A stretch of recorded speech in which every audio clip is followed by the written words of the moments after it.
The Talk Station presents Faith Matters, a look at contemporary stories and issues from a faith perspective. While this is a pre-recorded show, we are interested in your ideas, comments, and questions, and we urge you to email them to faithmatters@thetalkstation.com. Give me faith, trust what you say,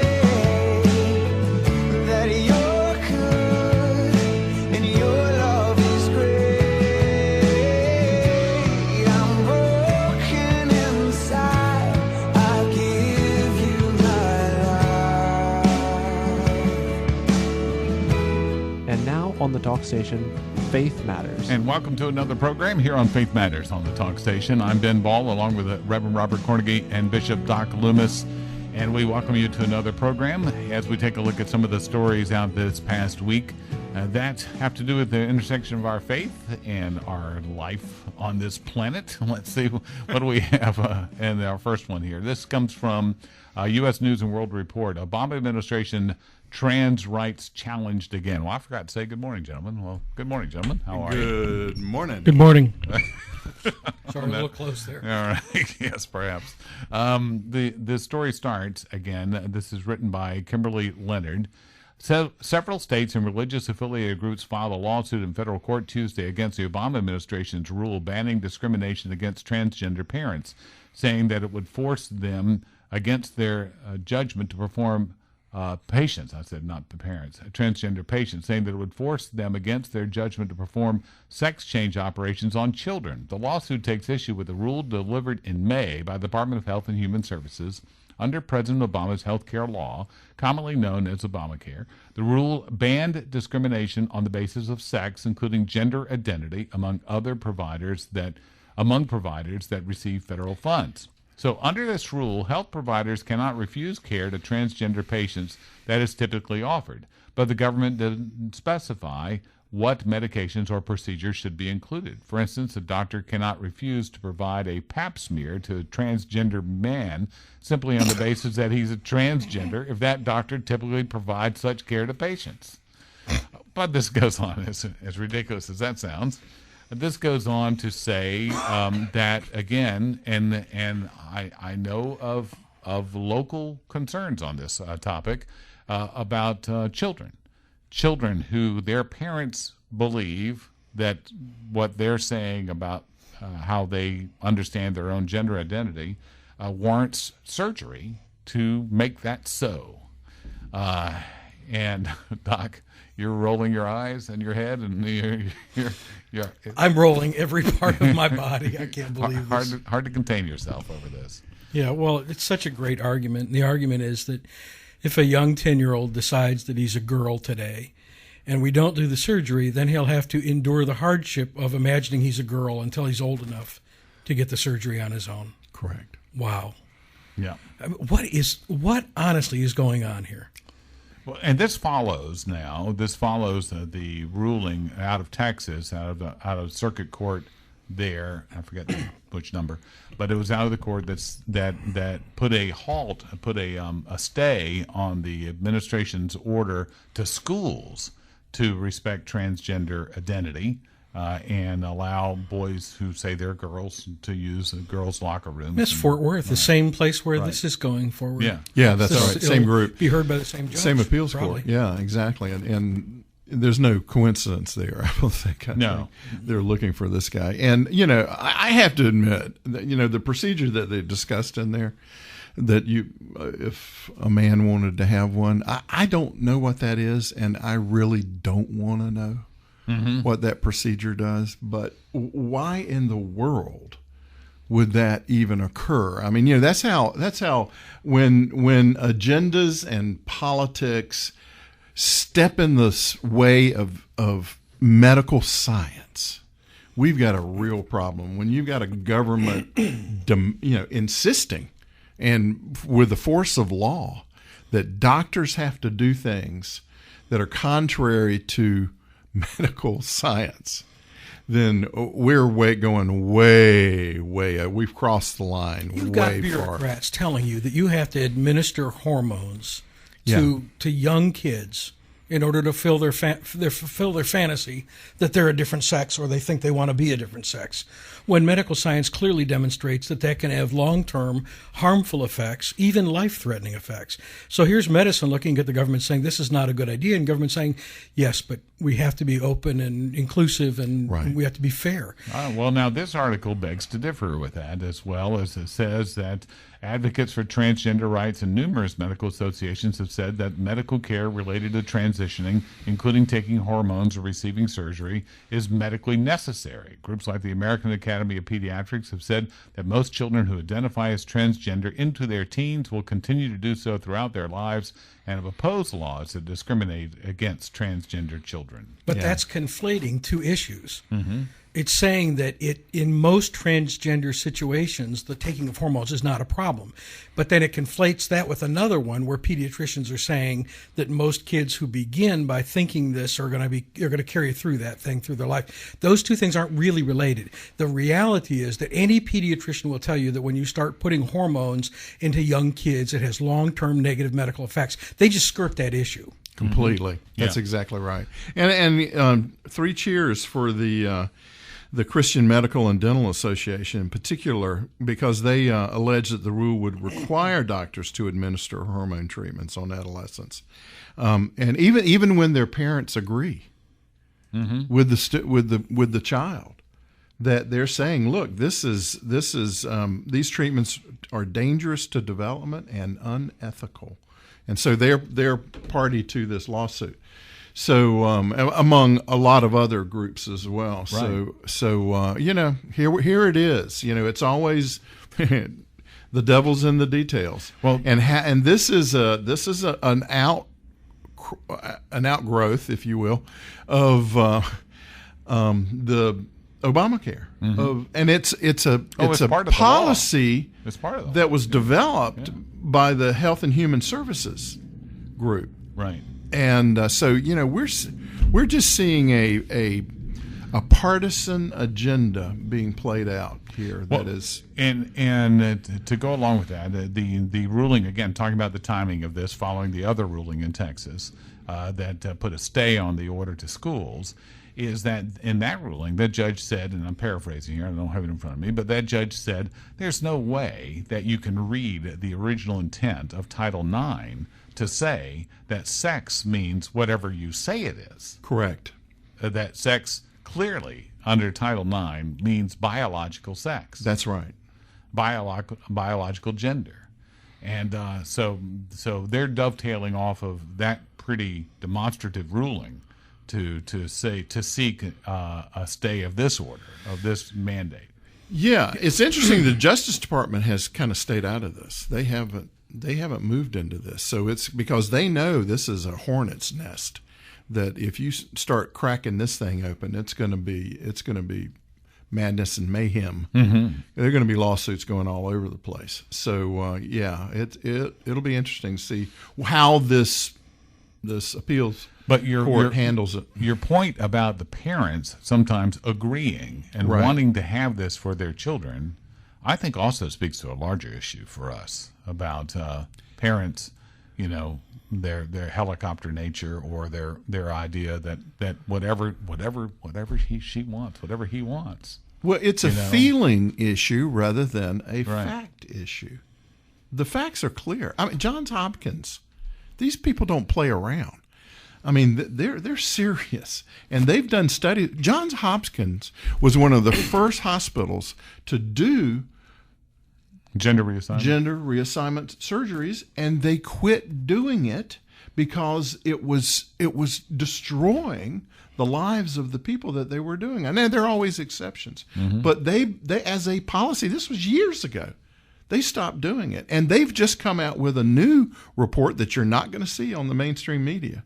You have to look for this thing. They're trying to bury it, and they're saying it's not. There is no gay gene. None of all this popular culture stuff. Robert, you served on a medical ship.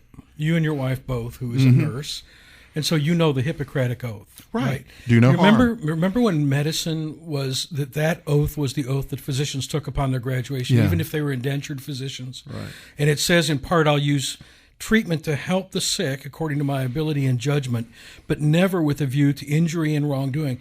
In other words, there's 3 paragraphs that follow this particular one that all basically the same thing, but according to my ability and my judgment. Right. What has happened is individual judgment has been thrown out the window, and we've become a slave to a state. Even people who are specifically trained and should have reasonable judgment, whether they're law enforcement or in this case physicians or pharmacy managers, have been told, we don't really care what your judgment is. It's bad enough the government doesn't trust my judgment, but now they don't trust the judgment of the people our nation has educated to carry forward that judgment, and has said, we know better than you, and we're going to put a law, in fact, that says, actually, your judgment doesn't mean squat, and the oath you took doesn't mean squat. Mm-hmm. My father is rolling in his grave. Yeah. Well, look at it as also how it applies to geriatric medicine. Oh, well, exactly. Yeah. I mean, we're going to see probably that have a larger impact than this. Yeah. But that idea of the bureaucratic decision making on geriatric medicine is just now beginning to show. Yeah, all those that criticism of anyone should dare bring up the term death panel. Right. Yeah. Suddenly, and just in time for the 3 of us too. So. Yeah, exactly. Yeah, that's right. That's right. Well, yeah. As when I see older folks reading their Bible more, I say, you're cramming for finals now. This is something that we do experience, and we are all closer to that age now, aren't we? As we finish this segment, we'll be back with more here on Faith Matters on the talk station FM 107 and AM 1240.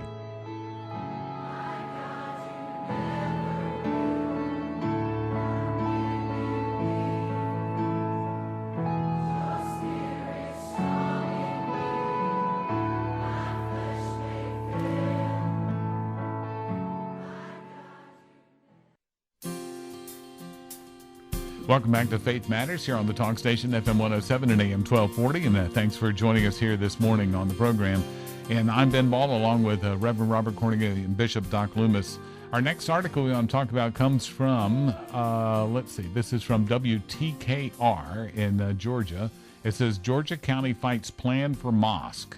11 years ago, when Muhammad Islam decided to open his mosque, he built his modest house of worship inside a ranch house on a quiet street in Doraville, Georgia. Over a decade's time, Ahmad al-Assami grew from a handful of members who prayed there 5 times a day to more than 200 people attending evening prayer on Fridays. The 50-year-old soft-spoken imam, who in the early 90s left Bangladesh to come to America, has long believed that the day would come when his mosque would outgrow its current home.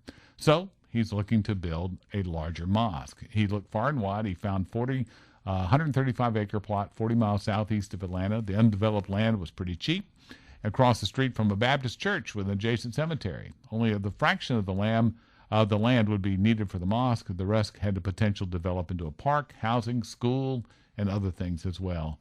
And then now the word got out. First details leaked from a county planning meeting. Then one local politician opined whether the federal government would resettle Middle Eastern refugees nearby as a result. And soon the Stop the Mosque Facebook page appeared with the hashtag No Jihadi in Dixie. In response to the uproar, Newton County officials last week passed a moratorium on the construction of all houses of worship. Okay, guys, this seemed to be having a snowball effect here on this story. Robert, any thoughts on this? Yeah, well, yeah, I like one of the challenge, I think, for these folks is figuring out how do you hold back what you have these fears. How do you work through these fears? How do you deal with this thing? And their decision to stop all construction of houses of worship. Yeah, the typical way that they fight this thing is through zoning and through noise. Covenants. Okay, but here he is. He's out in the middle of nowhere, practically, right? And building, and it's more land than he's going to need just for the mosque. But obviously, has other plans down the line. Well, he's building a campus, is what he's building, with all kinds of things going on, plus a cemetery out there. So and the Baptist church across the street or across the road has a cemetery as well. But this is more than just a mosque, and this is a campus But for a lot of different things. Are these fears, Doc, well-founded or ill-founded? It depends who you ask. If you ask the decreasing white majority, then they would say they're well-founded. Look, people in this country are genuinely concerned that a majority Christian interest is going to disappear, be watered down, and then eventually be taken over and disappear, as it is in a lot of Europe, as it certainly is in countries that we're very close to, like the UK.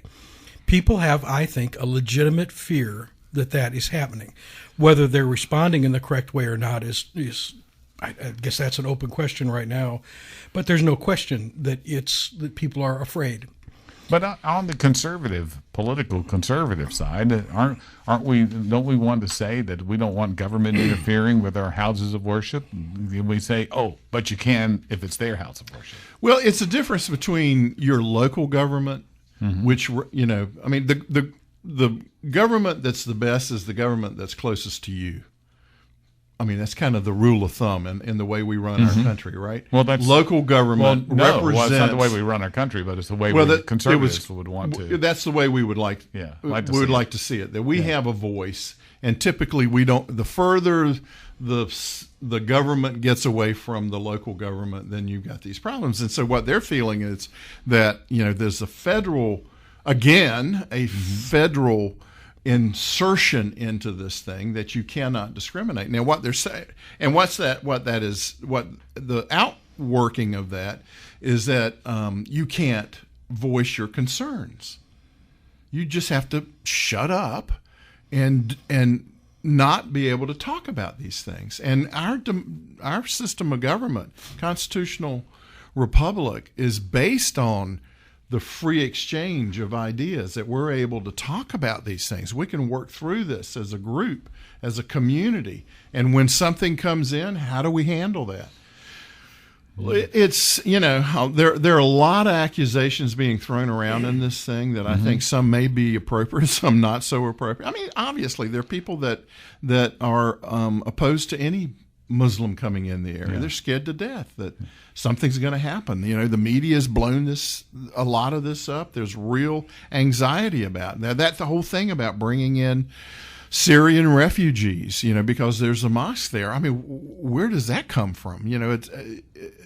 It's just, they've got to allow these people to work through this. If they're not allowed to voice their concerns on this, then there are going to be bigger problems if this thing is pushed through and it's built over the opposition of the local community. But there will doesn't be their opposition have to have? Doesn't their opposition need more standing, though? I mean, it seems like they're fitting all the local laws that we talk about free expression of religion. They are. What is there to object to? One of the things, I think there's many things we as Christians want to object to about their faith and about how they are free understanding of expression of religion that we might object to. But don't we say that as conservatives too, that we would say that the answer to free speech is more speech? Yeah, I think there needs to be more speech on this. Right. And I think they're taking the right position on it by basically calling a moratorium on this and saying we need to have more discussion in this in our community, and they need to work through that. And communities change. Even if it includes the moratorium on all, I think that actually that's comprehensive. So. Well, yeah, that's what they're trying to say. Look, we're not going to this isn't.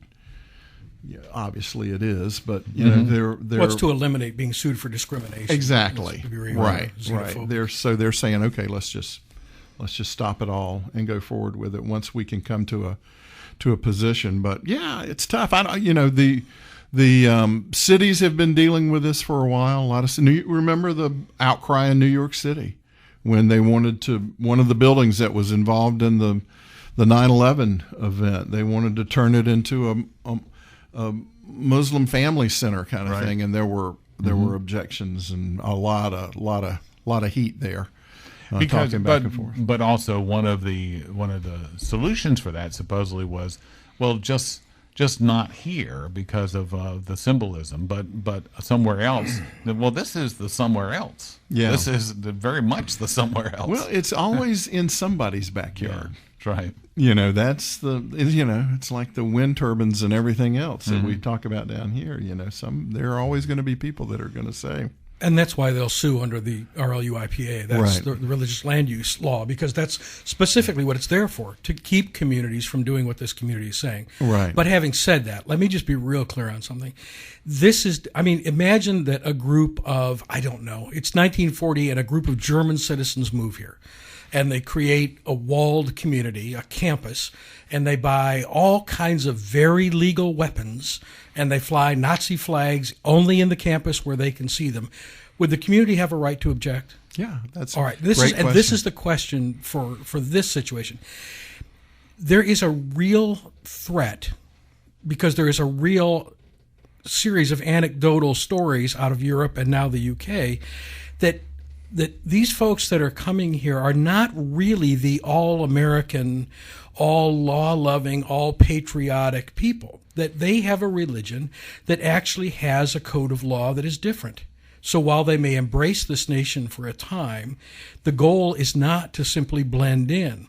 The goal is to establish and maintain their way of law and their way of Sharia law. And what that means is, Sharia is very mild until it gets to 51%. Mm-hmm.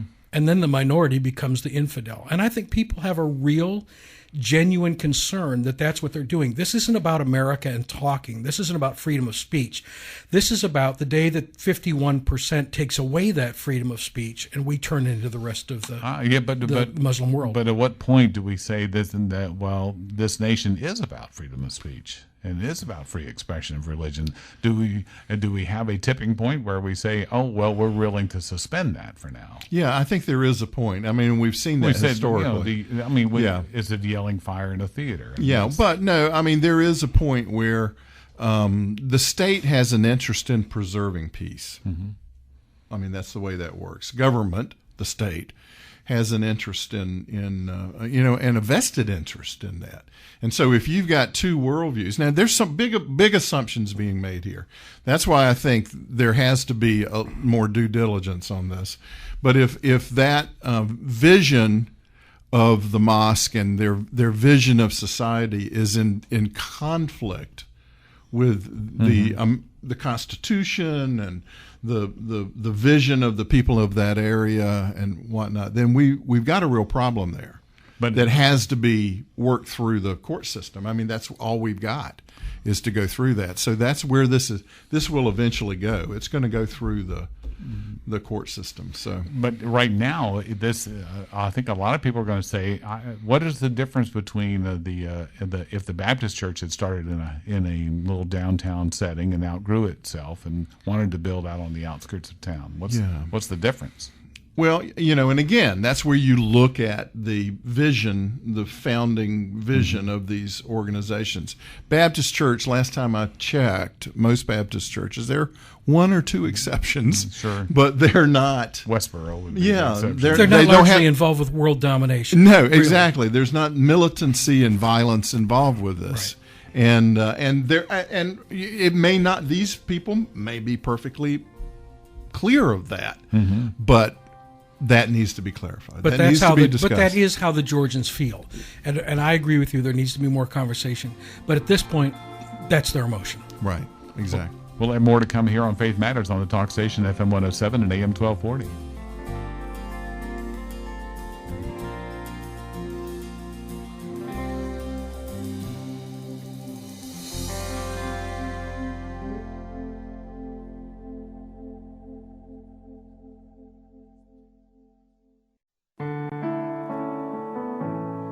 Welcome back to Faith Matters on the Talk Station, FM 107 and AM 1240, and I'm Ben Ball, along with Reverend Robert Cornegie and Bishop Doc Loomis, and we were just talking about the challenge in a rural Georgia community about a mosque being built there, and let's stay in Georgia, though, because the Council on American-Islamic Relations reaches out to Georgia conservatives with Islam 101 lessons. This is from the Daily Caller. The Georgia chapter of CAIR, the Council on American-Islamic Relations, announced a new initiative this week designed to educate conservative activists about the basic beliefs and practices of America's mainstream Muslims. CAIR's Georgia chapter will make overtures to conservative and Tea Party affiliated groups across the state with an offer to deliver an Islam 101 presentation, according to a press release sent to the Daily Caller. The presentations will be followed by a question and answer period about various topics, including terrorism. There'll also be meet and greet sessions. Oh, this sounds much more dangerous to me than the other article that we were doing. But I don't see any problem with this at all. I did record you during the break, by the way. We'll be playing that back as an additional segment here this morning. But let's talk about this, because is this the proverbial nose under the camel's tent? Oh yeah, the camel's nose under the tent. Absolutely. Yes, right. So it's first the nose, then the head, then the body, and it goes from there. Right. So that's really what we've got. I've mentioned it before. We have a gentleman coming in from he's a Pakistani who has Christian who has lived in Pakistan and had to flee for his life when the Taliban came after him because of his Christian work, and he has a message. He's written a book, but he talks about this mirage that Islam has, that there's this the beautiful side of Islam that's presented to the West. Now, of course, last week we talked about an article that was the exact opposite of this, which was for internal consumption. And talking about how perverted Christianity is, and that Jesus is the slave of Allah, and really what they believe. And then you have this mirage that they're presenting, and they call it the common word, and it's based on an extract of Muhammad's writings in the Quran, and where he says we have this common word, and they've blown this up into this whole big 101 on Islam. Right. And it's all a facade. It's all telling you exactly what you want to hear. And sadly, a lot of different groups are falling for this. And that's really where CAIR, CAIR, and that's the Council on American-Islamic Relations. Exactly. And not to be confused with CARE. Right. But that's what they use.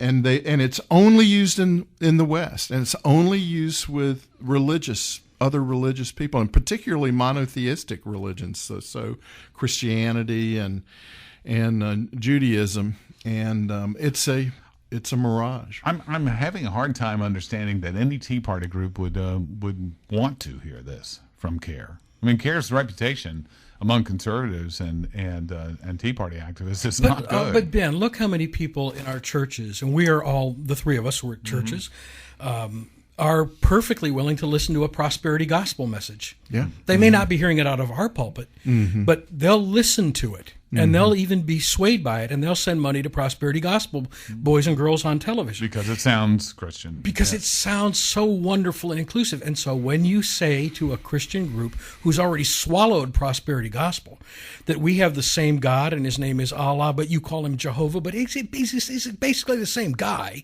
And when you say we really love this country and we really want to support it, and we want to pay our taxes, and then we will swallow anything at this point. Our government has they have literally pried our mouths open and said, swallow this, swallow this, swallow this. Yeah. And now here we go. Now we're going to listen to Muslims tell us that actually it's only the good stuff. Don't worry about the hard stuff. It's all prosperity. It's all prosperity gospel. And Christians, we love that stuff. Tell us why it's all going to be okay. That's right. Yeah. I don't have to be afraid. Tell me it's going to be okay. That's Amen. Right. Yeah, so this is the kind of thing that you have to go up against. And, of course, we're of the Berean vein, the Berean church. And what was the word to the Berean church was to test all things against the Scripture. Mm-hmm. Right. Because the standard by which we determine truth and error or lies is not our feelings about it. Did you hear this, America? Right. It's not our feelings, how we feel about it, whether it's true or not. It's whether it comports or aligns with the standard that God has erected. And once we drift away from that, and once we get into that area of feelings, but they seem so nice, they seem so good, we're in trouble, buddy. It's, what is that old saying? Don't be so open-minded that your brains fall out. Yeah. I mean, and sadly, that's what we're seeing taking place. So let's look at this, because we do have on the political side, I think it was Gary Johnson is running in the Libertarian Party, has said, well, we need to open up these areas of dialogue. Says, well, that is exactly what does not produce anything, apparently. I mean, we've had open areas of dialogue, but here this group CAIR is hoping to again kind of come into and make things look good. We've watched this in Onslow County with sex education. Right. Let's see this. It's going to be all wonderful. This is a perfect way to go, until some people wake up like they did there and say no. Isn't it interesting? Because we've just gone through this. So we had a huge brouhaha several years ago over, I love that word, brouhaha, but over the quit it, Doc. Over the Common Core. Mm-hmm. How was Common Core introduced into our school system? And it's still on the books, folks. Yeah, it's still there. It hasn't gone away. And but there was pushback, and it slowed it down. But they have such financial backing, and their agenda is so clear that they are pushing on. And so Common Core, it was a stealth, it was a cloaked takeover of the education system and of the entire state. So actually the nation. Yeah. But the local community has school boards. There was a lot of money. There was money in it. And that's exactly what was going on in Onslow. Yeah. And but back to CAIR here in Georgia. Then basically their idea is that coffee and donuts and a meet and greet. That's right. We'll answer your questions. We'll do that. And there is a level of that's part of the process. Mm-hmm. They need to be able to say this stuff. I mean, we live in a society that supposedly supports freedom of speech. Right. And they're allowed to say that, but then we have to be the Bereans who study it and figure out really if what they're saying aligns with what they're doing. They're two different things. And the defenders of the faith, too. Correct. So, right. You mean the fact that this group is on a terror watch list, that this group is an unindicted co-conspirator, that the United Arab Emirates has listed them as a terrorist organization for funding Hamas? Yeah, that CAIR, kind of stuff. That CAIR, group, C-A-I-R, that very is group. A terrorist supporting organization. Did they not mention that? You're just so negative about these things. Well, I can be. I mean, this is what we're called to, as you just very wisely said. We have to look at this stuff. And the other thing that's a little bit scary is that when groups like this begin telling a kind of a post-Christian society that Mohammed is the paternal brother of Jesus in a real sense, that their mothers are different but the religions are the same, that Allah is just another word for God, and we start hearing that, the uninformed Christian, like the uninformed voter in this country, goes, oh, yeah, I guess. Well, I don't know what the big deal is. I mean, they're brothers, right? All good. Yeah. Hey. No, look, we all know that there's only one God. Everybody sitting in this room. There's only one God. Right? But there are false gods. And their claim that Allah and Jehovah are the same God is a false claim. I'm just going to say yes, it. Absolutely. We do not worship the same God. But I think as many of us Christians need to understand how to combat that argument. Yeah. Where do we see those major And differences? there's plenty of evidence. It's not just an idea or an opinion that I have. Christianity is the most evidence-based religion. I mean, it's the resurrection. I mean, we have evidence, facts that support that. And Paul was very clear about it. If he didn't rise from the dead, our faith is in vain. And so we can know, we not just kind of hope, we can know the truth. And when we know the truth, that's what sets us free. So we have to be willing to speak the truth. We do it with gentleness, we do it with love, but we speak the truth. So here in Georgia, they're going to reach out. This group is going to, and there are chapters in North Carolina. There's chapters in every state, I believe, or pretty much every state, if not, or regions at least, of CAIR. So they're going to see, and this will be a model program probably for across the country about whether or not they can have this kind of line of communication with those who are typically being in opposition to them. Now, one of the problems that we have often seen with trying to understand Muslim positions is that there has been no central point. There's been no central spokesperson because they don't operate that way. And so CAIR is not necessarily aligned with others who would speak. So even if they did speak love and gentleness, doesn't mean that the Muslim group that's in Decatur is going to say the same thing. So no, that's absolutely right. But they are the most vocal. They are the most in your face. They are the most confrontational, and they have built their whole program on taking on Christianity.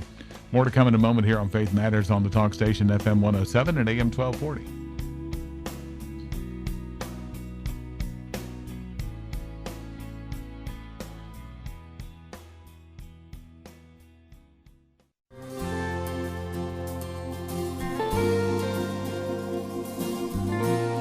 Welcome back to Faith Matters here on the talk station FM 107 and AM 1240. Thanks for making us a part of your morning on this Sunday morning. I'm Ben Ball, along with Bishop Doc Loomis and Reverend Robert Cornegy here on Faith Matters. In our final segment today, we're going to look at an article that's from the Christian Post. It's called "It's Not Unchristian to Be Worried About Refugee Resettlement in America," Religious Freedom Advocate says. It's written by Samuel Smith, and it's about talking to Faith J.H. McDonald, who directs the Institute on Religion and Democracy's Religious Liberty Program. Christian religious freedom activist Faith McDonald is pushing back against the notion that it's unchristian to voice concerns with how the State Department is resettling refugees from Syria and other terrorist hotspots in the Middle East.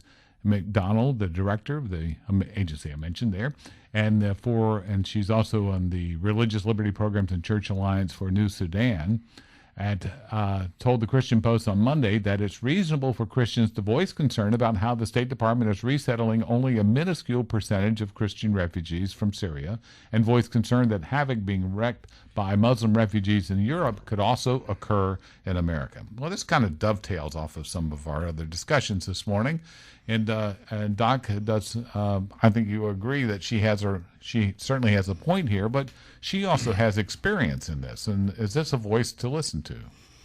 It is. This is a story about numbers. It's who can tell the story the best. You've got a fellow named Matthew Sorens, the director of church mobilization, who's actually working for the State Department, I would guess. Mm-hmm. And he heads up a group of resettlement organizers, and our friend McDonald here, director of Religious Liberty Programs, is saying, look, we are increasing the number of Muslims coming from hot spots, which is a nice word for places where they behead Christians. We're bringing more and more Muslims in from hot spots. And while the numbers are similar to Christian numbers, the Muslim numbers are going up, the Christian numbers are going down, and in her mind, there's a cause for concern. And the numbers also support her in another faction. I mean, she says only 47 Syrian Christian refugees have been resettled, as opposed to 9,000 plus Syrian Muslims. Now, the number of Christians that have left Syria, that have left Iraq, are huge. Yeah, that's where it gets a little confusing, because we're talking about what the federal government has resettled. Our official governmental response to this, and we're up to about 14. Well, what's the number? 14,000 or something like that. And then we're going to go. Yeah. We're going to go up to. The intention is to get to 100, and maybe 10. Actually, one of the candidates wants to get that up to since last 500. Year, 30,000. Oh, is that right? 30,000. Yes, sir. Yeah, and just a couple of dozen of Christians have been resettled, but the Christians are getting out other ways. they're finding other ways out than trying to go through the government, and they're going to other places than to the United States. They can't come here though without going through That's the exactly State right. Department, The right? resettlement programs. Yeah. Yes. Right. Yeah. Right. So they are finding other ways to get out of those hot spots, but they're going into some other countries in Eastern Europe and other places too. Well, I actually don't know that because there are Christian organizations functioning as resettlement organizations. I don't know whether they have to then also go through the State Department in any meaningful way, other than locally, paperwork. the Interfaith Refugee Ministry does it through the State Department. So, I just don't know if everybody does. I just don't know that. But the emphasis of the State Department is on Muslim immigrants. It appears, just looking at the numbers. Well, that has been where the majority. That's the 9,000 versus 47 number that you're seeing from Syria. Right. The concern is the hot spot, and this goes back to the story we just did about Georgia, because you said, well, we're talking about it and saying, well, if we put a big mosque and a big campus there, I mean, that's just not going to draw people. Well, that's exactly what the government is looking for. Big flashing light. Yes, I mean that is the Statue of Liberty for Muslims when a group like that puts up a big place. If you look where Muslims are going, where they go, they're not sending them into the middle of the Aryan nation. They are sending them where Muslim communities are strong, where there's a heartbeat there already, where the mosques and the infrastructure and the work is located. That's where they want them to be. Mm-hmm. So if this Georgia... That's what also happened in Europe, and where we saw, again, now the no-go zones. Welcome to Paris. Yes. Right. Mm-hmm. Yeah. Yeah. And in an article out this week, actually, talking about Paris having 1 million fewer visitors this year than last year. 1,000,001. I'm not going. And so it also has not only we look at it perhaps raising a terror fear, whether it's legit or not, but it's raising the fear level. It is also harming economically. People not turning out, not doing business there. So it paralyzes the public. I mean, you just don't want to expose yourself or your children. I mean, with some of these accounts that have been going on, just up in Virginia.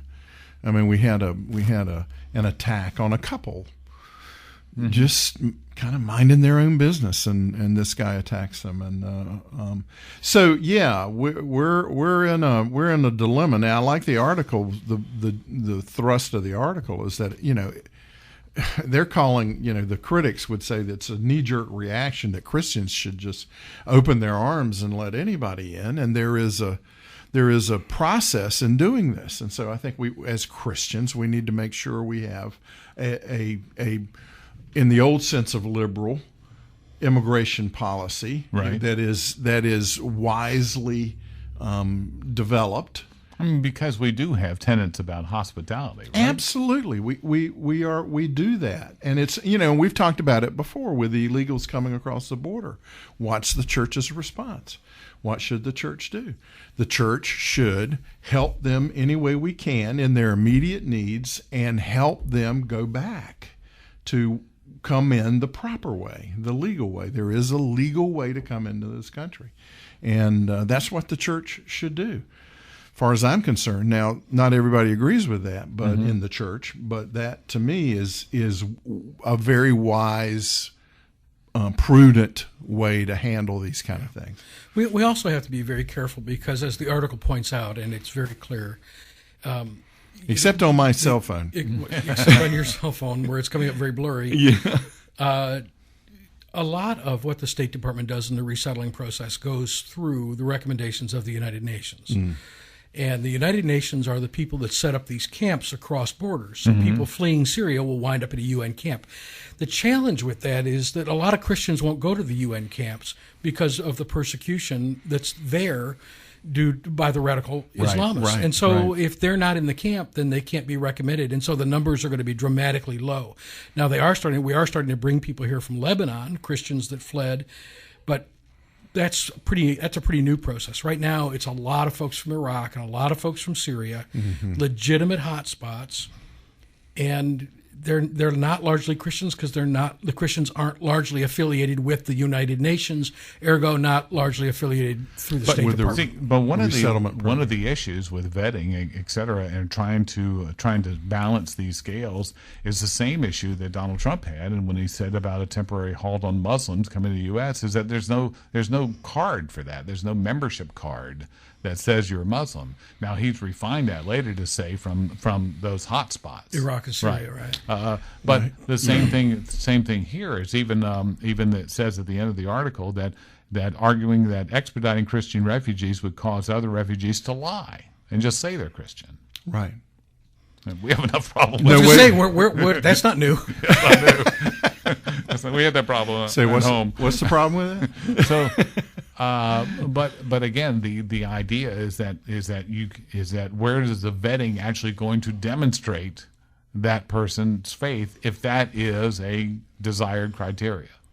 Yeah, and we're relying primarily on the UN and others to do that vetting because they're the ones that make the recommendation, and the way the sort of neutral position we have now that our borders are no longer necessary. But it is true that in many other parts of the world, as you guys have been there more than I have, I haven't been there at all. But that there are in a tribal sense, there are communities that are Christian communities. Correct. There are places where there are enclaves, and so that may be a way to identify in that vetting process, but that's not foolproof. No, and they get so internally displaced anyway before they go into these external resettlement. Those all have been broken. Yeah, all of that's been like Mosul was a massive Christian community, and it's gone. Yeah, it's gone, and so.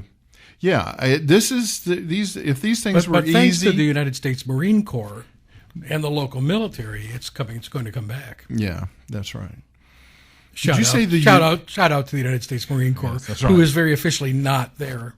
Yeah, this is but this is going to be an ongoing issue, not only obviously for local communities, but obviously in our politics, in our presidential politics. Well, we've got to deal with the reality on the ground, and the reality is that there are people coming in from these countries that have not been properly vetted. We have no idea, in many cases, what their situation is or what their connections are. And, the church has to come up with a process for handling this. And that's, I think it's not only is it not unchristian to be concerned about that, I think it's quite Christian to raise those issues. So, again, Robert and Doc, thanks for joining us on another Faith Matters.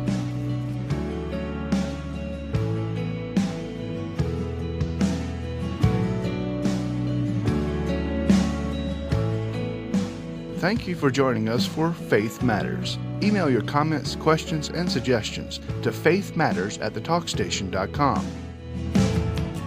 Give me faith, trust what you say, that you're good and your love is great. I'm broken inside, I give you my life.